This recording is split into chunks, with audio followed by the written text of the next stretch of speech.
munaasabadan ayaa ahayd bandhig buugaad lagu soo bandhigayay laba buug kuwaasi oo kala ah maareynta ganacsiga iyo waliba sidoo kale qabyaalad qiil heshay buugtaasi oo uu soo bandhigay qoraa Yunis Aadan Cumar waxaana soo agaasimay munaasabadan aadka u quruxda badan ururka waxbarashada iyo horumarinta ardayda gobolka Hiiraan ee loo soo gaabiyay Hisda iyo naadiga akhriska iyo qoraalka gobolka Hiiraan waxaana ka soo qayb galay abwaano gudoomiyaasha ururada bulshada rayidka ee gobolka Hiiraan iyo marti sharafta qaybaheeda kala duwan munaasabada bandhig buugaadka ayaa u dhacday sida tan. Assalaamu calaykum dhammaan ka soo qayb galayaasha barnaamijka ay ugu horeeyaan ururada bulshada rayidka qorayaasha dadayar oo noogu horeeyo walaalkeen Ibrahim Lasha sidoo kale mas'uuliyiinta ay kamid yihiin walaalkeen Maxamed Barrow iyo mas'uuliyiinta badan dhammaantiin waxaan idinku salaamayaa maqaamka iyo mansabka ku joogtiin waxaan leeyahay markale assalaamu calaykum waraxmatullaahi wabarakaatuh bacdi taxiya waxaan rabnaa waqtiga aad u gaaban awgiis inaan ka hadlo barnaamijka maanta wuxuu xambaarsan yahay iyo muhiimadda aan isku imaanay barnaamijka maanta waxaan uga hadli doonaa duleera ama aan ku falanqeyn doonaa ilaa dhowr qodob ee ugu muhiimsan yihiin ilaa 3 qodob ama 3 barnaamij oo istul saaran koow ah inaan ku soo bandhigno laba buug oo qoray walaalkeen Yunis Aadan Cumar oo ah qorayaasha da'da yar ahna qorayaasha reer Hiiraan oo in muddo ku sugnaa magaalada Muqdisho labadiisa buug oo kala ah buugga qabyaalada qiil heshay iyo buugga maareynta ganacsiga sidoo kale barnaamijka labaad aan rabnaa ku soo bandhigin wuxuu yahay sidoo kale gobolka wuxuu leeyahay naadi akhriska iyo qoraalka oo gobolku leeyahay sidoo kale waxaan rabnaa inaan bulshada ama aqoonyahanada gobolkan aan u sheegnay inuu jiro naadi akhris qoraal oo gobolku leeyahay. Aadan Cumar waxaan ahay qoray labadan buug oo la kala yiraahdo maareynta ganacsiga iyo qabyaalada qiil heshay xaqiiqatan waa dareemi kartaa markii la lahaa qoraa ama wax baad qoraysaa caqabado badan aad kula kulmaysaa ha noqoto dhanka finance-ga ha noqoto dhanka bulshada ha noqoto dhanka environment-ga intaba marka waxa loo baahan yahay qofkii in asaga uu is dhiirigeliyo aniga wax badan ma dheeri dadka meeshaan fadhiyo waxa jira dad badan oo hibo u leh wax qoraalka waxa jooga abwaano waxa jooga halabuuro xaqiiqatan kaliya waxay u baahan tahay isku day ama wixii in la isku dhiirigeliyo aniga waxaan ku dhashay magaalada Beledweyne halkaas ayaan ku soo dhigtay ilaa dugsiga hoose dhexe sare inta kadib waxaan u wareegay magaalada Muqdisho si waxbarashada heer sare aan ugu sii gaaro hadda waxaan ahay arday jaamacadeed oo dhigtay jaamacad la yiraahdo Hugo University waxaan ka bartaa kulliyadda economiga waxaan maraa sanadkii ugu dambeeyay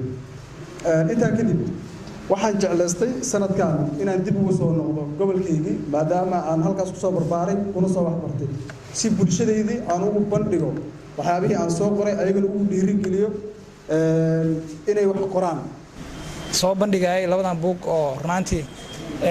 mowduucyo muhiim u ah bulshada Soomaaliyeed taabanayo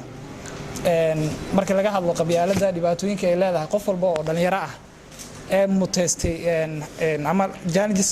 caqabado badan kala kulmay bulshada dhexdeeda uu fahmi karaa dhibaatada ay qabyaalada leedahay iyo ragaadinta iyo dhibaatada badan ee ku hayso dalkeena haddii qabyaalad jiri lahayn waxaan maleynayaa meesha aan joogno meel ka fiican aan gaari lahayn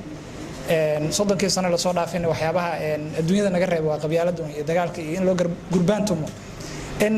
hebel iyo hebel uu iga sareeyo ama ana ka sareeyo kale la isku dagaalo dhiigna loo daadiyo barnaamijka dadka soo qaban qaabiyay waa maasiin guudaan waxaan rabaa sidoo kale inaan u mahad celiyo dadkan xafladda sidaan quruxda badan lagu soo ajiibay oo imaaday maadaama la'aantooda aan xafladan la qaban lahayn oo dad aysan joogin wax xaflad loo qabtay aysan jiri lahayn intaas kadib waxaan rabaa inaan ugu baxo salaan iyo qordhac waxa uu guud galayaa barnaamijka maanta waxyaabo ka kooban yahay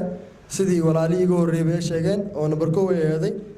buugaag la soo bandhigayo oo laba buug oo runtii aad u jeclaystay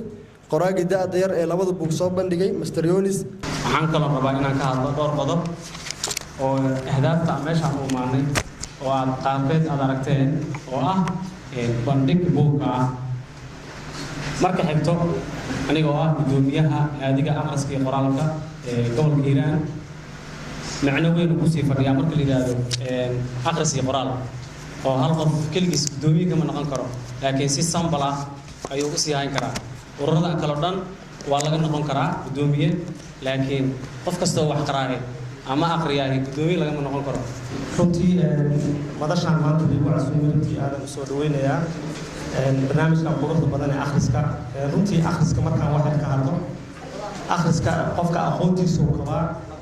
أنا وحنا برات وأركي مرة نقرأ سكول الجمعة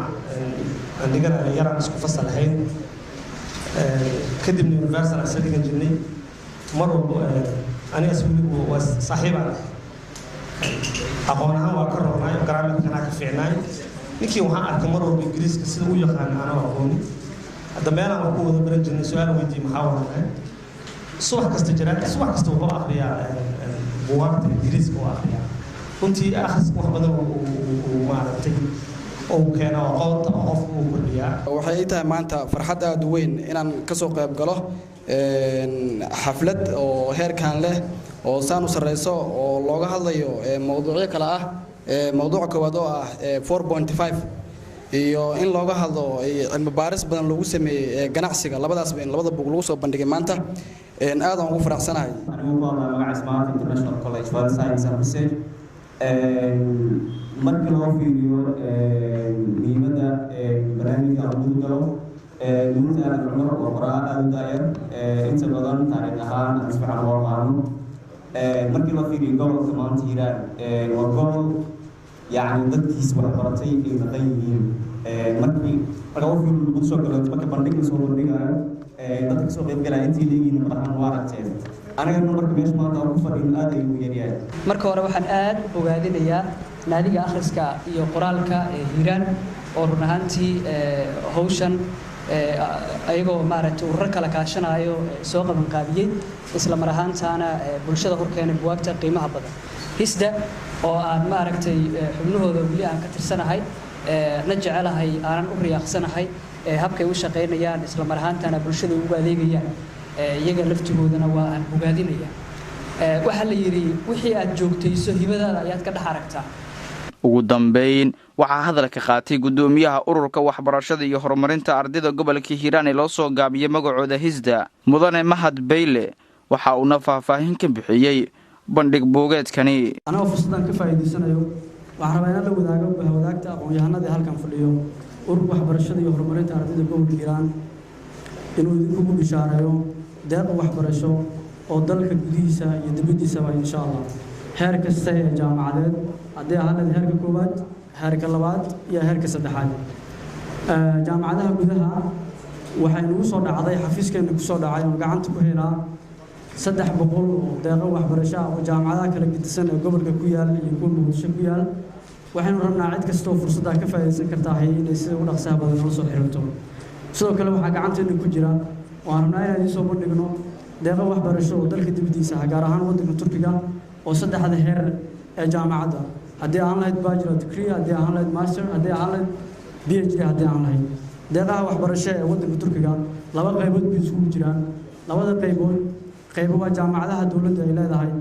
oo qofku waxa uu sameeyaa kaliya facility waddanka ku tagay oo bixinaya xagga markuu tagana jaamacaddu guud ahaan dad free bay u tahay wax qiimaha ma lacag laga maqan doono insha Allah qaybta labaad waa jaamacad gaar loo leeyahay xiriiradii la sameeyay waxay soo ogolaadeen inay bixiyaan partial scholarship wax la yiraahdo in jaamacadda fiiga lagu bixiyo qayb kamida jaamacaddu ay ka tagtay qaybna ay iska bixiyaan dadku waxaan rabaa marka fursadda inta halkan fadhisa ee fursad u heshay inay dhageystaan ama ay maqlaan inay la wadaagaan bulshada kale ee ka dambaysa ama walaala ama qaraaba ama asxaaba ama darisa ay arki doonaan ay og yihiin inay baahidan jirto ay og yihiin kaga faa'iideeyaan insha Allah Maxamed Cabdullaahi